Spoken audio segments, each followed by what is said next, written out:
کہنا ہے السلام علیکم ورحمۃ اللہ وبرکاتہ. کیسے ہیں آپ لوگ؟ ٹھیک ٹھاک ہیں؟ اچھا وہ مجھے نا ابھی کسی نے کہا کہ بندے نے کہ یار یہ بڑی 11ویں والے پیر نے یہ کیسے کر لیا کہ جناب وہ ہو ہی نہیں سکتا، یہ شرک ہے، یہ پتہ نہیں کیا کچھ کہہ رہا تھا کہ وہ 11 سال کی 12 سال کی ڈوبی ہوئی برات آ گئی. یہ کیسے ہو سکتا ہے؟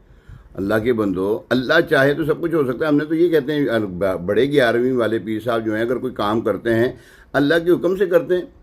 ہم یہ نہیں کہتے وہ خود اب بذات خود کرتے ہیں، ایسا نہیں ہے. نہ ایسی بات کرنا شرکی کی بات ہوتی ہوگی. لیکن بہرحال اللہ کے نیک بندے بڑا کچھ کر سکتے ہیں. اللہ تبارک و تعالیٰ نے دیکھو کہ پہاڑ بھی کوئی اونٹنی جنتی ہے، پیدا کرتی ہے. پہاڑ میں سے اونٹنی پیدا ہوئی کہ نہیں ہوئی؟ حضرت عاصم بن برقیہ رضی اللہ تعالیٰ عنہ، حضرت سلمان علیہ السلام کی امتی، وہ تخت لے آئے. تو وہ ہو سکتا ہے تو یہ نہیں ہو سکتا. تو اولیاء کرام کے بارے میں عقیدہ ٹھیک رکھنا چاہیے. اللہ کے بندے بڑا کچھ کر سکتے ہیں.